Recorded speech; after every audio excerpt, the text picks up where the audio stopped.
Hey, Mike. Welcome to Buy, Grow, Sell podcast. I am so happy to be here, Simon. Thanks for having me on your show. My absolute pleasure. I'm really looking forward to unpacking your story and hearing a lot more about advanced waste services and your journey since then. Mike, maybe just for our listeners, maybe you could kick off and just give us a little bit of your background and kind of what led you to starting that business. Sure, yeah. So I started that business when I was 26 years old, and um, 6 months, 7 months before I started that business, I had no idea that I would become an entrepreneur that year. About 5 years earlier, after I graduated from college or university, I got a job with a waste management company, a big waste management company, as a management trainee, Simon, and just I loved doing that, and I loved being part of that. Yeah. And in 5 years, I moved 4 times because I was just saying yes to every opportunity they were giving me, and I was moving up and I was moving around, and I thought to myself, "Man, this is so great! One day, I could run this place. I could be the CEO of this place. Maybe if things keep Yep. going well." And one afternoon, my boss called me and wanted to come see me. And he was about an hour and a half away or so. And I said, "Yeah, sure. Yeah, come on up." And he came up that afternoon, I got fired from that job. And Wow. yeah, so there I was, not knowing what to make of all that, not knowing what to do, and not having no other plan, of course, which usually happens when you get yourself in that situation. And um, my immediate instinct was to get another job because that's just what I thought I needed to do, what I should do, and so I did. And unfortunately for me at the time, but fortunately in retrospect, the person that I went to work for was just a person that I did not we did not connect very well. Let's put it that way. And Sure. he was very mean to me. And I lasted there about a month, and I had this, this like pit in my stomach where I was like, I'm making the wrong decision. I'm making the wrong decision. And so I Yeah. left there, and in the course of 60 days or so, I'd been fired from a job I thought I, was doing great at. And then I quit a job that I hated, and I thought I was just a real loser. I just thought I was in very Oh, bad shape. But if that hadn't happened, like I said, 7 months later, I wouldn't have become an entrepreneur. So that being fired and then quitting that job, and having worked for that terrible person, really was a blessing to me. And a person that I knew a little bit came out of nowhere after I had gone through that, and said to me, "Hey, if you're interested in starting a business, I'd love to, talk to you about it and be, maybe be a partner." And that was so out of left field, Simon, but it also was the first boost of confidence that I'd had in, in yeah. a couple Yeah. of months. And that started a conversation, and that conversation led to what I call, the dream stage of entrepreneurism. And we were like, "Yeah, we can do this," and that's what we did. Yeah, it never ceases to amaze me the endless, boundless levels of enthusiasm for with business owners who've just started on a new Oh, journey. of course, absolutely, yeah, Having done that myself a few times too, hey, we can climb any mountain, we can do anything. right, yeah. Yeah, That's how we felt, or that's how, at least, what we talked ourselves into. Yeah. yeah. So this was your first foray into a business for yourself. Yes, it was correct. Um, and how did you go about that discussion? Like did you put capital in? Was it just sweat equity? What was did you own 50%? What was that sort of, how did it all kick off? Yeah. Well, we yes to all of those questions. So Butch and I, we came up with we talked about it and came up with this idea of starting a waste management business around his kitchen table. after work, after he was still working. So I would come there after dinner and we would talk and then came a business plan and then came, the need to raise funds. And so he, um, and God bless him. He was at the time married, 4 daughters, had a house, had a mortgage, he had all this stuff. And I was married, but didn't have any of that other stuff. And, so with all those obligations, he still, cashed in a CD that he had, put that into the business. We cashed in all of our retirement savings, everything that we had. My parents lent me money. My wife's parents lent me money. And then we got money from, we got approved for a loan from a bank as well. But they wouldn't give us the loan unless we came up with $25,000 more dollars. And we didn't have $25,000 more dollars or $25 more dollars for that matter. So the short story is I knew one person that I thought might have the money and be willing to lend it to us or invest in us. And I went to him, and after a couple of discussions, he partnered up with his friend and said he would do it as long as he and his friend could split it. And I said, sure, because we, there was had no leverage, and so that got us off the ground. The initial capital structure was, I think I owned 48% and Butch owned 30-some%, and the other 2 guys owned the rest between them, maybe whatever it was, 25. Yeah. So that's how we got started. Yeah, cool. And out of interest, I mean, so it's a startup. You weren't buying another business. It's very Right. early stage. But did you have any kind of discussion at that point around what the end game might look like? The end game, no. We had, that we put together this business plan for the bank, and it showed modest growth, modest earnings, that kind of thing. But I always had bigger dreams. I thought, wow, this thing's going to be huge, because you're in the dream stage. This thing's going to be huge, and it took a long time for it to get huge. Let's put it that way. What year was it? What year did you kick off? We started in November of 1992. 92. Okay, all right. Yeah. Well, just so we can timeline this for a little bit of people, we can visualize it. Yeah. So we did not have an exit plan at the beginning, or for a long time, for that matter. We were all about survival. We weren't thinking about building value. We weren't thinking about, the end game. We weren't thinking about liquidating. We weren't thinking about anything except, for a long Onwards time. And upwards. Today. Yeah. And so give us a bit of a sense of what the sort of growth of the company looked like. When did it move beyond you and Butch and you start getting employees, and, were you covering a certain geographic area? What did all that look like? Yeah. Well, we started the business in the upper Midwest U.S. So in Wisconsin, Milwaukee, Wisconsin. And sure. So at first we were just, Chicago is about 100 miles away from Milwaukee. And so our first sort of little geography was Milwaukee, Chicago. And when we ended the first year, we had 4 people, maybe 5. So it started with the 2 of us, and by the end we had 5. And then and then we just started really just adding, a few people every year. I think after 3 or 4 years, we had 20, 25 people.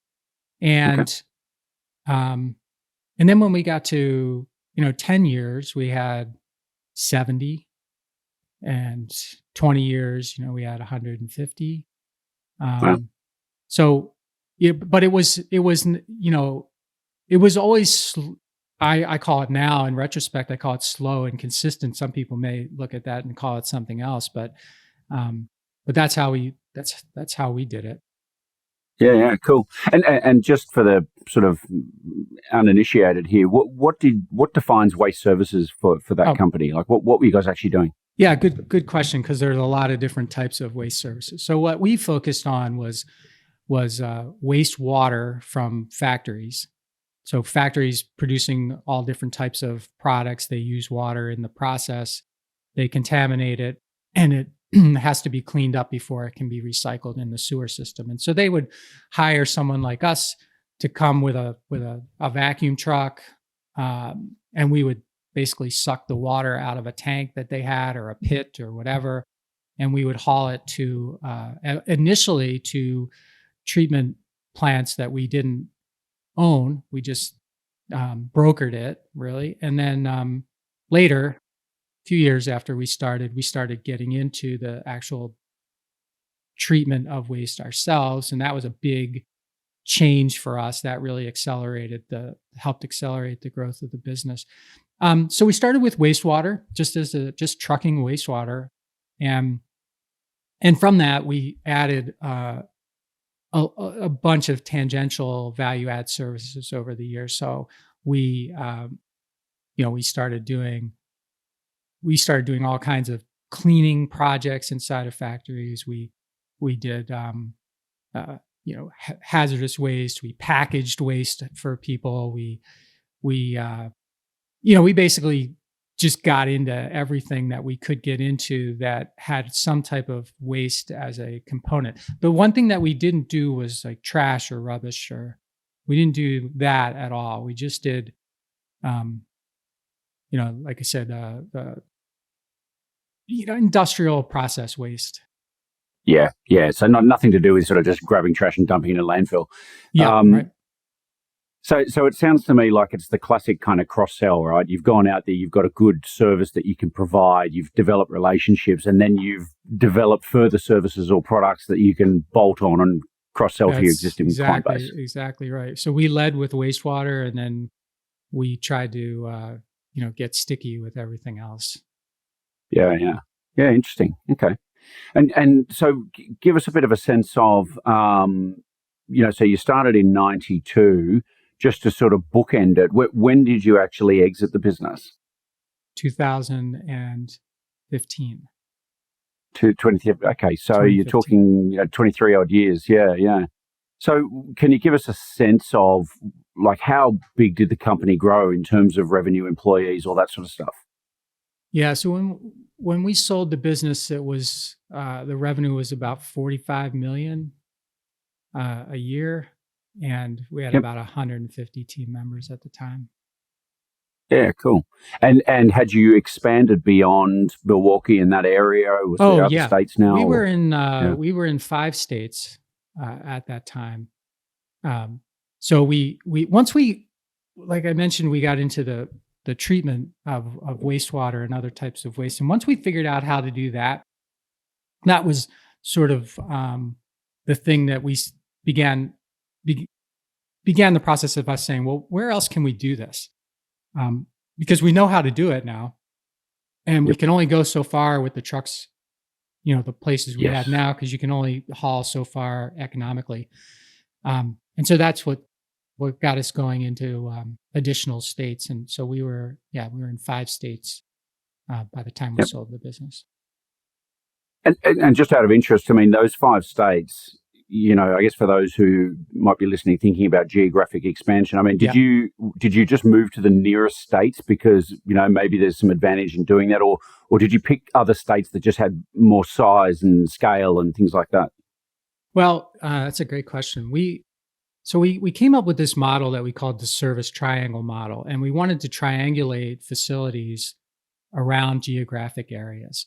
So, for example, in our market, if Chicago was if we called Chicago the middle, we wanted to triangulate that so that we would have a lot of efficiencies when it came to response time and trucking routes and that kind of thing. And we wanted to take that service triangle and then replicate it in other parts of the country. the the the the hard part about that was, um, the opportunities to acquire someone to help you build that triangle out, which we did end up doing, wasn't always nicely available in the perfect spot, to do this triangular approach. So we we ended up with some operations that didn't have the same economies of scale as we were trying to get on with the triangle service model, but that was our plan. And then the company that bought us, um, was able to execute more on that plan. So it was a good plan, but we only got it so far. Yeah, yeah, sure. No, I mean, I think it makes sense. I can imagine you've got your city in the middle and then, various sort of service centers or cities around it so you can consolidate. I think that makes a lot of sense. Once you moved out of the Milwaukee, Chicago area, what were some of the key areas you looked at? We ended up in Indiana. We ended up in Iowa, and we ended up in Pennsylvania, Western Pennsylvania, like near Pittsburgh. Um, so for if you're looking for geography, you can see that Pennsylvania is connected to Ohio, is connected to Indiana, is connected to Illinois, is connected to Yeah. Iowa, and is connected to Wisconsin. So there was this contiguous states. We really wanted to be in Ohio, and we weren't able to get that done while we owned the business. But yeah, we weren't trying to. We didn't think it was smart for us to go to Texas, or go to Yes. Florida or something like that. We wanted everything to build off the other, so we could share resources. We could, get economies of scale, as I mentioned, those kinds of things. Yeah, yeah. No, that sounds smart. So where on this journey did you start investing in your own infrastructure and treatment facilities and stuff like that? The first investment we made in that was 1996, so a couple of years in, and by 1998 we kind of had it dialed in because we were just we were just truckers, really. We didn't know how to do all of this stuff, so there's a learning curve, like there is to everything. Yeah.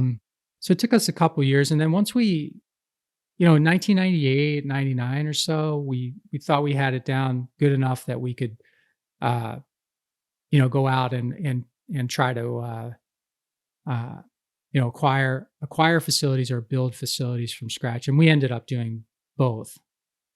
Okay. Okay. I mean, that can be quite a fundamental shift in a business model, right? Investing in those kind of Yeah. assets and infrastructure. Um, was the business in a position just to do that with its own cash flows, or did you have to bring in other investors to help you achieve that? Yeah, so first I'll address that, the shift in the business model, because when we got into this, we wanted to be sort of the independent. We're not tied to one facility. Our goal is to get the client the best result possible. And it turned out that a couple years in, like just before 1996, we had been doing that really well. But one of our partners, who had a treatment facility, ended up, um, well, they partnered with another trucking company, and they started going around us and trying to get our customers from us. Ah. And so that was, I call that one of my many baseball bat to the head sort of wake up calls. Like, oh, okay, so this is Yeah. how it works. Because I sort of had this dream that, if we just provided the best service and we were independent and we were always looking out for our clients, that would be enough. And it turned out that um, it wasn't enough. That you had to control the relation. And I use the word control. And I don't mean it in control, but the more that you were. We found that the more we were involved in the from point of generation to point of disposal in this case, the better it was for our business, and probably better for the client as well. So we definitely shifted our our thinking on that. And I think it's, the name of my book is Owner Shift, right? Because I just believe that there, every business, the word pivot is used a lot now, and I don't Yeah. believe many businesses actually pivot. I think they shift, and I think all businesses need to shift over time because you learn, you get baseball bats to the head or whatever ends up happening, and you shift. But fortunately, to your financing question, fortunately, we were always able to, once we had a good, decent track record established, we were always able to get the money we needed from a bank. Now, I will say we made our very first acquisition in 1995, and we did. We actually, my partner Larry and Chuck, or my partners, the last people we brought in, helped. They had a friend who didn't want to invest in our business when it was a startup, but was interested in doing so when we wanted to make an acquisition. And they lent us the money for that because it was more than we could get from the bank. So that was the one time we brought in outside investment, but it wasn't equity. It was just a loan. Yeah. Okay. It's funny you talk about loans. I couldn't help but think when you started your business in '92, the level of interest rates in an environment like that compared to the stuff we see today. I mean, oh yeah, we just had a massive recession from 91 and all that period. I know in Australia, like even home loans, interest rates were like 17, 18%. Just unfathomable in today's environment. Right. I don't remember the exact interest rate at the time, but it was, I think, in the 8-9% range, and we were so happy we got the loan. It was just It could have been 15%. I wouldn't have cared. It's like we need the money, right? We were just happy. Yeah. No, that's great. Talk to me a little bit about the option of using acquisitions as a growth strategy, because I think for a lot of business owners and a lot of people that might be listening to this, I think most people lean just naturally into just organic growth, right? Like, let's just do more of what we do. Let's, we're getting some traction. Let's hire a new salesperson or whatever it might be to keep that organic growth going. But I find that a lot of people somewhere on their journey start to wonder, is it worth continuing to invest over here? Or maybe we should just buy that competitor or buy that other business, whatever it might be. Can you talk us through, I guess, some of your thinking and what happened on your journey? Yeah, sure. So of course, at the beginning and for the first couple of years, we had this, we're just going to grow organically. And we didn't have any thought about making acquisitions or even expanding regionally or anything like that, but when the first acquisition became available, it was just something that, it was one of those things where, a big corporation was divesting a small portion of their operation that happened to fit into exactly what we wanted, what we were doing. And so it was one of those things where you could sell it. They were selling it for book value. All they wanted to do is make sure they didn't take a loss on their books. And it also came with a good sized contract. So it was one of those things that was very hard to ignore. And then once we did it and got through the initial pains of doing that, because we had no idea how to acquire something and integrate something, then we started thinking about, harder about what our strategy should be. And we settled on a 50-50 strategy, 50 organic growth, 50% acquisition. And the reason for that was when we needed to grow regionally, with different locations, you just can't put a salesperson in a region if you can't service the region. And so for us, I think some of it depends on the type of sale and the type of industry you're in. We also have a long sales cycle typically. And, so it takes a long time to build a really great client base. So by acquiring businesses, we were able to shorten that part of the cycle, and we were able to focus on cleaning up the operation to get it where we needed to get it, but we still had the cash coming in from their existing clients, and then we could build out our sales network too around around the operation. So we just felt like that worked better for us. And I don't know how Yep. we could have done it, just strictly organically if we wanted to grow outside of our initial region. Yeah, sure. That makes a lot of sense. Out of interest, I mean, having done a number of acquisitions as you have now, is there one particular area when you're doing acquisitions that you feel presents the most challenges or the most risk to an acquirer? Yeah. So it's never it's hardly ever the financial performance of the company. And that's the problem, I think, with so many acquisitions is you look at the financial performance of the company and you base the whole value of the business on it. And you think, oh, it's a great business, or it's a fixer upper, or it's this, or it's that, whatever, based on the financials. And you don't, that the you don't get into the real what are going to be the real issues of that company. And what I mean by that is people.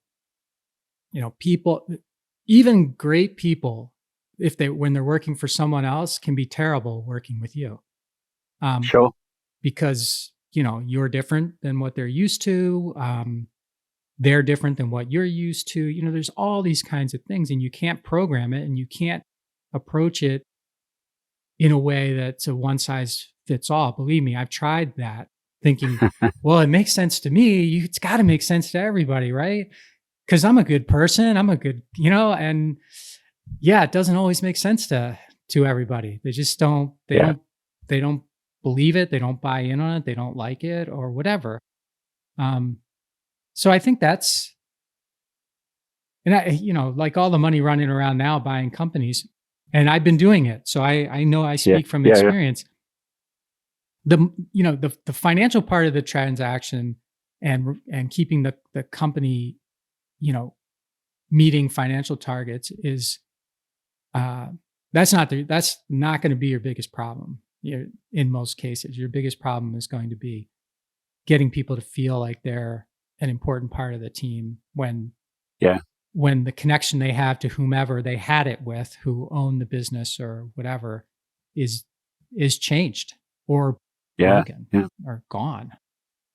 What do you think? And look, I find it really interesting because I think even if you go back prior to a transaction happening, I find, we do a lot of sell side work, and I just find that where, you've got the business owner and their mindset about how things are going to work. And then, as you say, I mean, like employees will have a very, very different view. And I guess in instances where I've seen small teams of important employees brought into the conversation earlier, like maybe they're a part of the management team or whatever it might be. Right. I see we're all on a bell curve, right? At one end of the bell curve, there's people who see this as a massive opportunity. How exciting! We're going to, if this goes through, we'll be acquired by a bigger company, and all they see is the upside opportunity. Because I think in a lot of ways they're confident and they back themselves, and bigger companies mean more things to do, more opportunity. At the other end of the spectrum, you've got the Chicken Little, sky's falling on my head, everything's terrible, it's going to end badly. And then, of course, you get a whole bunch of people in the middle who just go, oh, I just don't know, I've never done this before, and, we'll just kind of hang out and wait and see. So I guess it in my mind, I'm always sort of thinking about once a transaction goes through, what are those one or two kind of, or what are the one or two core things that need to be done to bring those people on the journey, understanding that they're all in a very, very different headspace. Right. This question about what do we communicate and when and how, and all that sort of stuff becomes. I mean, it's obviously individual to each company, but there are some, I think, fundamental principles behind it all. I think you're right, and that was a good point you brought up too about bringing people in early, because I think most entrepreneurs, when they go to sell their business, they don't want anybody else to know, and they think that that's a threat to have someone else know. So you're completely reliant on their word about the people, And there's not many people out there that go, oh, I have such a terrible team. And let me tell you how bad they are. Right? Everybody's got a great team. They're awesome. Yeah, right? You yeah. can't meet any of them or talk to any of them, but believe me, they're awesome. And then so you believe that, and then you get in and you go, oh, not everyone's awesome. But if they do come to the table early, you do that. I think that can really work, and I love it when people that we're trying to buy do that, because it's just a head start on getting them to buy in on what the future that we're going to present to them, and and then they can help you once you've done it, because they can talk to everybody else and say, hey, I've been meeting with these people for a while, and this is really going to work, and they can really be your inside cheerleaders. Yeah. And I think too, it's a balancing act, right? Because I think business owners are naturally concerned about how employees will react. They don't want things to blow up. They don't want to lose staff. They don't want to, there's all these things going through their head. But having said all that, if there's such a thing as a general rule with these things, I think if you can give people, so as one business owner thinking about your team and thinking about selling the business, if you can give your key people the time and the attention and that they deserve, the care, that like actually really care about how they feel and think about what their journey is going to look like through this process. Yeah. And you can openly communicate with them and give them that one-on-one time, right? Like I think people want to know that they're going to be taken care of, or that their situation has been considered, and that there's upside for them as well, right? So I don't know how else to describe that other than bringing people on the journey, and that means making everybody feel like they're in the boat in the first place. I think it's so in all the ones that I've done so far, I think that I come down this, you have to let your key people know that you are considering this, and you have to involve them in the process. And then the rest of the people, I would say, don't go there. You don't need to go there. Like you said, they may be the people who are going to be willing to give it a try no matter what. So there's no use getting them, in their head about something that, so that would be if someone were to ask me, that'd be my advice, because it's hard to sell a business. You can't do it. You can't provide all the information and everything on your own. And when you do, I think when you try to hide it from everybody, you try to do everything yourself. First of all, you go crazy. And second of all, the buyer's like, why isn't this person letting anybody know about it? I mean, they're trying to get into their books and pull reports. They don't even know how to do it. Why can, so you begin to wonder about the trust inside the business. Isn't it funny? It's, I've probably said this 100 times on this show alone, but it's, to use your words, selling a business is hard. Most people really underestimate how challenging it is to get a deal done. And I always sort of say to my clients when they're considering going down this path is, look, you've got to fundamentally, a deal only gets done between a willing buyer and a willing seller who can develop an enormous amount of trust in a very short period of time. So you've got to kind of get out of your own head a little bit, put yourself in the shoes of the other party and say, well, if I was looking at myself, what would be important? What are some of the things that I'd want to see, and how can I try to be as transparent as possible to develop that trust and demonstrate that we are dealing in good faith. And that's a hard step for a lot of people. Yeah, there's a real skill in being someone who can make that kind of connection with someone, like you said, quickly, and then maintain it through the 90 or 120 or however many days of due diligence you have, where you are naturally on some things going to be on opposite sides of a belief system or a number or whatever. It's a real skill to be able to do that. Yeah. Can I ask, in the transactions you've done, Mike, Have you, in doing the transition and merger, have you ever had situations where you've had to let go a lot of staff or a significant portion of of staff? So it was never our intention to, on any of the ones that we've done, to do that. Yep. We always thought we wanted and needed the people. And a lot of the things we were buying were, um, where there's truck drivers and technicians and all that. They're really, needed. Yeah. So that was never our intention, but we did have some where, there was one person in the company who wasn't, happy with the transaction for one reason or another. And they had a lot of sway over the people who worked there. And we were, Yeah. we had some where we lost people, that we had no desire to lose. And we didn't Sure. think we didn't think we did anything to lose them. But, just one person was like, we're going to go work. I'm going to go work over here and I'm going to, bring you guys with me. And so we have had that happen. Yeah. Yeah. Yeah. I mean, look, and I think this goes back to what you were saying before about people being the most important thing. And if we get this group of people together, I mean, we've got to form some kind of culture that works, right? So, if you have people undermining the culture, geez, you're just fighting an uphill battle. Yeah. But it's not that easy because sometimes you don't know, there are some people, Simon, who, when they're talking to you, they're 100% on board and they're, going to do all this stuff. And you walk away feeling like this is great, right? Yeah. And as soon as you're gone, they are telling everybody that you're full of crap. And, they're just, so it's not as easy as it sounds, right? Because people are complicated beings. Yeah. Yeah. It's funny, isn't it? Because I know, having had a few businesses and I've worked in a number of corporates and managed teams and everything else, I've always had this idea that, I don't necessarily expect that people are just going to want to work in their jobs forever. I assume that people will either want to move up or move out at some point. And so if you always worked off the basis that we will do our best to keep everybody aligned and happy because it drives efficiency and we all do a good job. But if you're not happy or things have changed, and I used to say this to myself, come and talk to me.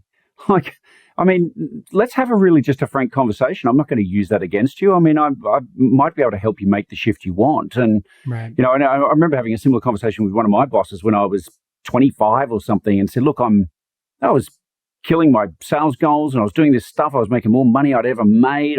It was fantastic. I felt like I was king of my own little kind of world. But I got bored. I remember saying to my boss at the time, look, everything is going really great, but I'm really bored. If I don't find something else to do, take on something more challenging, I'd probably have to leave at some point. And all I remember my boss is saying, thanks so much for coming to me and talking to me about this. Like, give me some timelines. How long have I got to kind of give some thought to this and maybe put something on the table? And I said, look, I'm not in a rush. Like, geez, I'm definitely not going anywhere in the next 6 months, but geez, if we didn't have an answer in the next sort of 10 to 12 months, I'd probably find myself out there looking. Right. And so he was so appreciative of it. And as it was, they wanted to expand and we ended up doing this greenfield operation. It was all excellent. And I ended up staying there a number of years more. But I always remembered the way my boss reacted and I admired it. I thought, he was really emotionally intelligent and supportive. And so I guess, if that was 20 odd years ago, I guess I've carried that with me for 20 years thinking, how do you try to work with these complex beings called people? Yeah, I think that's really smart too. I mean, how I felt when I worked for that guy after I got fired, I never wanted anybody working on my team who felt that way. The life's too short. I never wanted that. And so I hope that I, encouraged that same kind of thing and did it in a way that was safe. If you weren't happy, let's talk about why you're not happy and see if we can fix it. Well, maybe we can and maybe we can't. But if we can, great. If we can't, that's okay. That's okay. And you can stay as long as you be a productive member, or I'd be happy to help you leave and try to find something that I can help you with, because it's natural for people to move on and want to do other things. I want to be that way. So why would I Yeah. have an expectation for anyone else not to? Yeah. But I also want Yeah. to create an environment with the opportunity and the culture and the positive feeling that make people, want to keep producing for us, for our team. Yeah, it's interesting, isn't it? It's I really believe that no that old saying, nobody will ever remember what you said, but they'll always remember how you made them feel.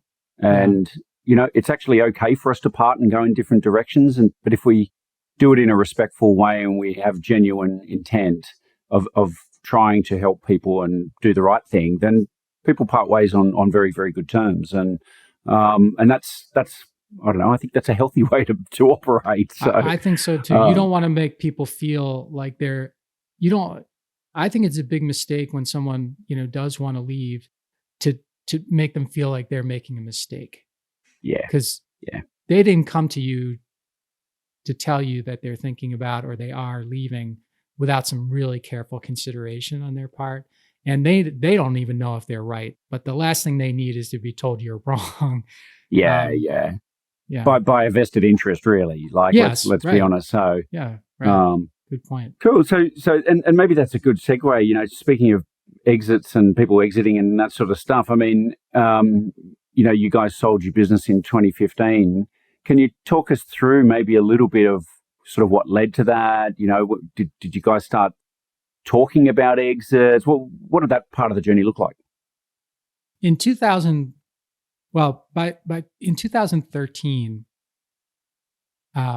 my partners, Larry and Chuck, the ones who came in, and helped us get it off the ground there when we were short of funds, they wanted to leave. I mean, we'd been partners for 20 years at that point, and they were both 15 years older than I was. So they were, and I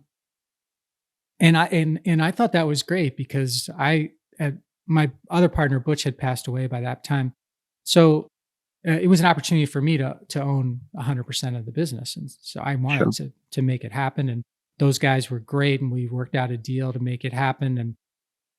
And I was very happy with that situation, Simon, except that paying them, we paid a lump sum and then we paid a note as well. It was basically taking all the excess cash that we had to do that, and so we weren't able to make acquisitions. We weren't able to do some of the growth things that I really enjoyed and wanted to do. But that was okay. I was sitting it out. It was going to be a total of 5 years to get that done. Fine. We're doing fine and just take a break from that. But around late 2014, I was approached by a big company that wanted to. Well, they were interested in buying our company because they wanted a platform of services that were more like ours. They didn't have that platform of services, and they wanted direct relationships with the clients, which they didn't have either.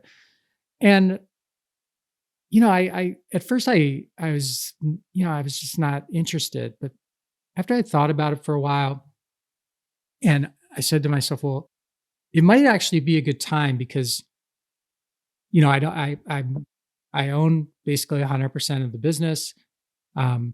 We the waste business is very highly regulated. There's in trucking and all of that, there's always a problem. Somebody's suing you, or you got a neighborhood problem, or you have there's always a problem. And at that particular time we didn't have any problems. Which was unusual to not have any problems. And so I thought about it. I came up with I kind of did my own investment banking and tried to figure it out. Okay, I think I know what it's worth, and did the math on that and said, well, if we can get this, does it make sense to to go through this and ultimately determine that it did. Yeah. And so I'd love to ask you a little bit about thinking around valuation without going into areas that might be sensitive. But before I get to that, so it sounds like you weren't really thinking about selling at all prior to this person kind of tapping you on the shoulder. Is that a fair comment? That's fair. Yeah. And so the tap on the shoulder was a little bit of a catalyst to change the thinking. You started considering the situation, both the company, the environment, all the rest of it. Okay, that makes a lot of sense. When that company came and approached you, did you end up going out and speaking to other potential buyers as well? I did. So by this time, I thought, I'd been involved in private equity personally, and I'd been through an investment banking process before, and I thought, I'm pretty smart, so I think I can set up my own little auction here. So there had been another company that had expressed interest, but it was a couple years ago, and they were kind of always just snooping around, and yeah. So I did reach out to them, and I said, hey, there might be an opportunity for you now, if you really are serious, and they were serious, and they did. They came at it hard, and I ended up with two offers as a result of that, and ended up taking the one that I thought was better. But sure. So that's how I did it that time. I did it myself. Yeah, interesting. And in the waste services sort of sector, is there a typical way that businesses are valued? Like, is it a multiple of EBITDA or something like that? Yeah, ultimately, it's a multiple of EBITDA. Now, some people say, well, we're going to look at EBITDA, we're going to look at discounted cash flow, we're going to, all these MBAs get involved, and they say all this stuff. But now I know and they'll look at, what's the CapEx spend, and they'll do these calculations, but it's all EBITDA. It's just a matter of what's the multiple they're going to give you on the EBITDA based on the capital that's needed to keep the business going every year. Yep. I think that's what it was, and that's pretty much what everyone that I've been involved in, except the ones that I did myself. I didn't do deals like that. But we weren't buying companies that were in a process or anything. So yeah. That's interesting. And I think too, even when people are using other methodologies, they've still got to come up with a number, and that number can still be reverse engineered into a multiple of EBITDA, right? You'll always be able to look at it and go, okay, that's kind of how that fits. You sort of triangulate it. Is there a typical range for this industry that businesses generally trade at? Well, it depends on the size. It's sure. The bigger, the higher the EBITDA, the higher the potential multiple you'll get. Ours was a little over 8. Okay. That was in 2015. If with what's happening, if that business sold today, it would probably be 10. Yeah. But and just to pick up on that point, and I know we had a very sort of brief chat offline before we started, but one of the things we've been saying on the show for a while is that the last 12 months has been just madness in M&A. There's so much money in the economy, low interest rates. People's other portfolios are kind of already overweight, so maybe they're looking at other investment opportunities. All this stuff. Is that why you believe the multiple would be higher today? Yeah, for sure. So private equity is the reason that it would be higher today, because we didn't, in our industry. Now, certain sectors of the waste industry had private equity investment for much longer, but this niche that we were in, it was just starting or hadn't even started at this point. So you really only had strategics as buyers. And cool. Now you like the deal we just did, a similar company, we had 17 offers, 17 offers, and It's a lot. I think 12 of them were financial, were private Yes. equity, and of the others, probably 3 or 4 of them were strategics, but they were private equity backed strategics. Yes. So it's just that's driven up the multiple. There's just more demand for the businesses, and there's more cash to do it, and so the competition for deals and the multiples, the competition from deals, especially for companies with EBITDA that's more than $5 million or something. I mean, it's just they're very attractive, and they'll really compete hard for those. So the business would have sold for more if I had held on to it till now, but sure.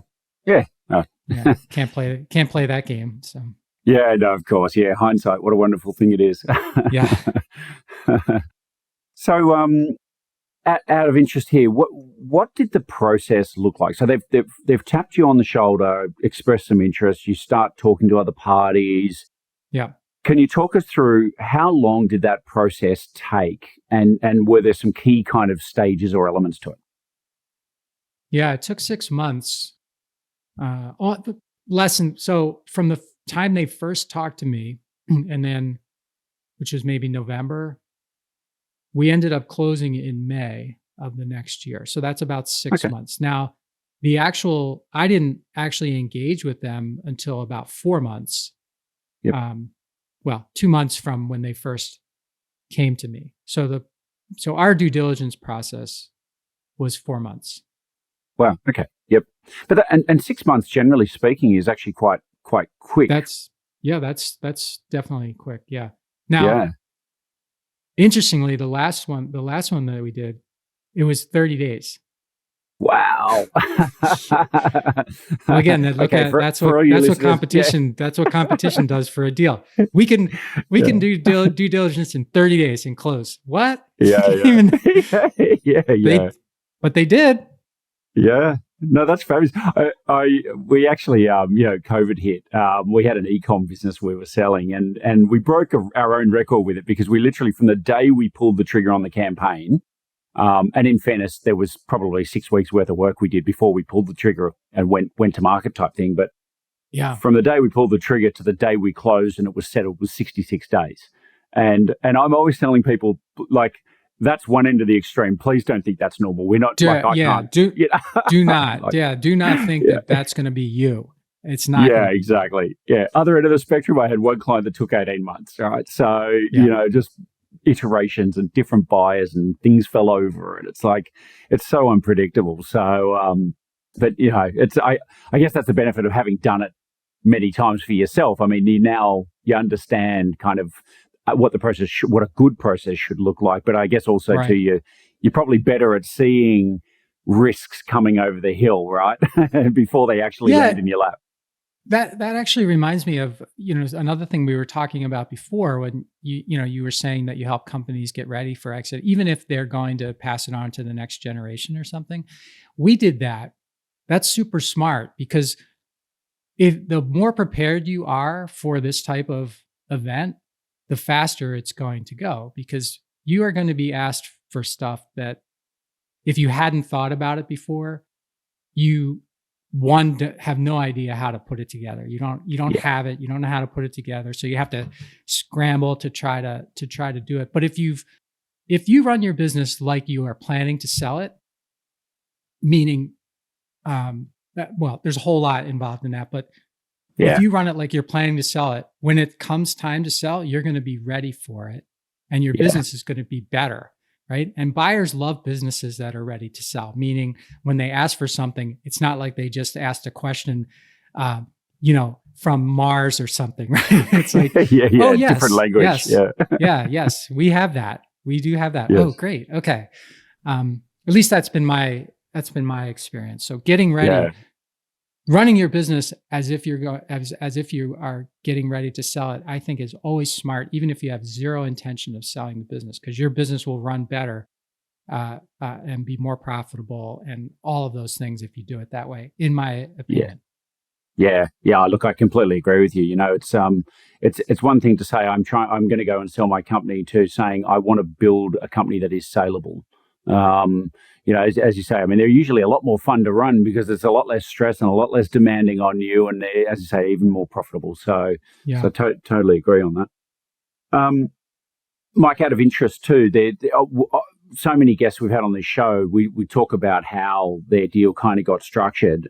So once again, don't want to tread on anything that might be sensitive here, but we often hear about three different buckets, in a deal structure and part of the consideration. Cash up front, maybe a deferred payment that's not at risk; it's just a deferred over a period of time, and then earnouts. Did you have a mix of those? Was it just can you tell us a little bit about how you structured your deal?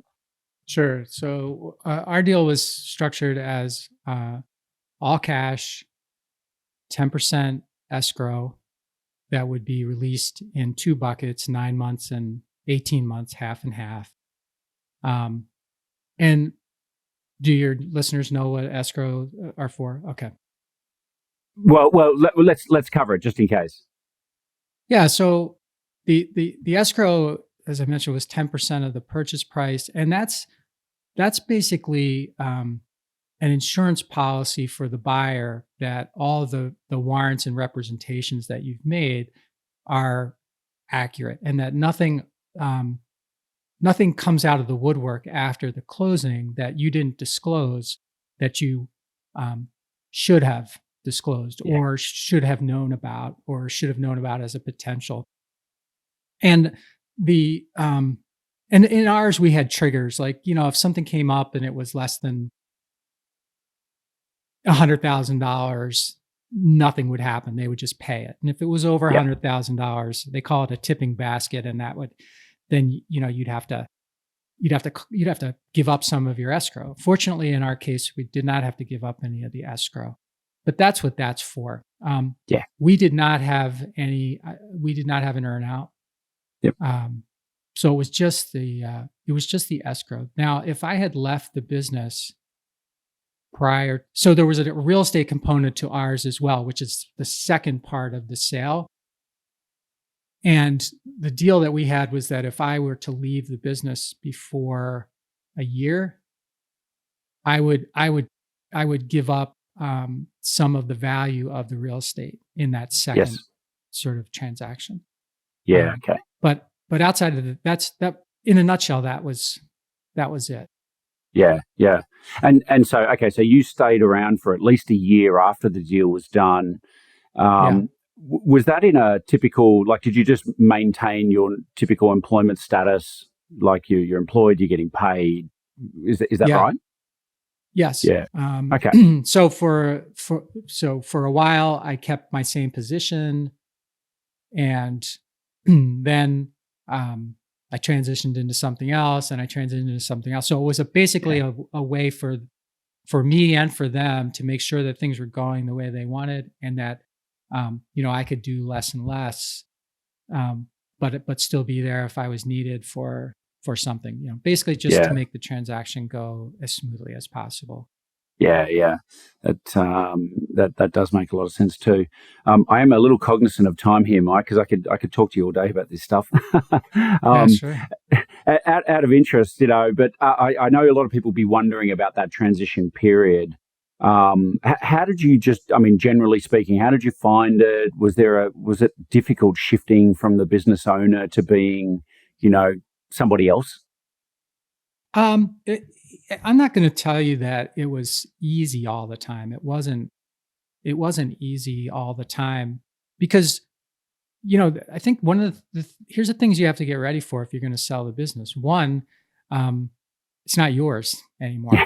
Yeah. Right. So that comes as a shock to some sellers. They think they can take the check and still, act as if they own everything. So it's not yours anymore. And the second is your opinions aren't the only ones that matter anymore. So I feel like I got myself as mentally prepared for that, Simon, before I signed anything, so that I could, get into the transition phase with the right mindset, which is, I don't own this anymore. They paid me for everything that's here. my job right now is to make sure that what they want to have happen happens to the extent that I can. And if I don't like it or I don't agree with it, that's my prerogative. But I can leave if I don't like it. Otherwise, I'm here to support it. And I won't say that every day I achieved that goal, but that was definitely the mindset that I had and maintained as best I could going through it. And I think that's what trips up a lot of entrepreneurs when they sell is they still think they own it. They still think their opinion is the only opinion or the one that should carry the most weight. And they get aggravated about it when it doesn't happen, but it's going to happen. That's just the way put the shoe on the other foot. That's the way it happens. So, and, in fairness, some people buy businesses and then they don't do what they said they were going to do. And that can make you upset. If that happens, there's legitimacy, I suppose, and not feeling that great about it. But, but I think going into it with the right mindset is really important for your mental and overall health. Yeah, I totally agree. I think that's great advice. I think part of this is, I think some business owners, and they don't necessarily acknowledge this consciously, still attach a sense of their personal self-worth to the business and its identity and their identity within that business. And I think if you ask a lot of people if they feel that way, they'll say no intuitively. But deep down, there is perhaps a little more of a connection than they thought. And it's not until they're out of that environment and the world has changed that it suddenly comes to the surface. Simon, I agree with you. I think that's one of the things that I think there's a real opportunity out there in people that can help prepare entrepreneurs for what it's like after they don't own the business anymore. Because like I say, your opinion isn't, there's all of these things, but here's the thing that you have to get used to. You're not going to be as important anymore unless you have some other purpose that's going to give you importance. You are not going to be as important anymore. People aren't going to take your calls like they used to. People aren't going to say yes to you all the time. That's just the way it goes. And it doesn't matter if you're, me, or if you're the CEO of, Ford Motor Company. As soon as you stop being the CEO of Ford Motor Company, guess what? Life is different. It's really different. So preparing for that is really smart. Really smart. No, that's great. Mike, I know you've gone on and done some amazing things since you sold this company, and unfortunately, I guess we've run out of time a little bit. But I'd love to have you back on the show sometime to unpack that next stage of your journey, if you're willing to share some more with us. But it's I just know, having sold this business, I mean, it's life transformational, right? like things change, and obviously your perspective changes for sure. Yeah. Things change. I'd love to put you on the spot in a moment, and perhaps ask you if there's a parting tip or piece of advice that you'd share with your fellow entrepreneurs who might be listening to this. I imagine they're going to be at different stages of their journey. Perhaps at that startup phase, perhaps they're in that growth phase or getting ready to exit. So I don't know if there's a parting tip that you'd like to leave them with. But before we sort of get to that, I mean, are you happy for people to reach out to you and connect and things like that? Sure. Yeah. You can find out all about me, and you can connect with me on my website, which is my name, Mike Malatesta, MALATESTA.com. And there you can find out about me. I've got a blog, I've got a podcast called How Did It Happen. I've got my book, Ownership, How Getting Selfish Got Me Unstuck, which is another thing that we could talk about on next time. And I've got my coaching there too, my ownership coaching. I coach high-level entrepreneurs and CEOs. And if you want to connect with me there, great. LinkedIn is another place where I spend some time. So just my name, Mike Malatesta, on LinkedIn. Cool. We'll put those links into the show notes to make it easy for people. Look, as we always say on the show, guys, if you do reach out to Mike, maybe just don't send him a bland connection request. Maybe put a little note in there. Let him know that you heard him on the Buy, Grow, Sell podcast, just so he has some context. There's nothing like these random connection requests. Oh And you man, think like, I can't stand those. Tell me something. yeah, exactly. Like, I'm a human here, right? It's, Yeah. Mike, I'm so grateful. I know we've probably gone a little over the time, but I'm really appreciative of you coming on the show and sharing your story. I learned things today. I'm sure the listeners will as well. So yeah, really appreciative of your time. Yeah, it's been a pleasure. Been a pleasure. Awesome. Okay, so is there maybe one tip that that you'd share with people before we finish up? Yeah. So this is going to be an unconventional tip, and it may need more explaining than I'm able to give it right now. But um, I would say the number one thing that I think every entrepreneur should be is selfish. Meaning, you need to clearly know what you want, because if you don't know what you want, it's going to be very difficult for you to get it. And if you do know what you want, it's going to be very easy to build a team of people to help you get it. I think that's fantastic advice. Mike, thank you once again. Really appreciate you coming on the show. My pleasure, Simon. Thank you for having me.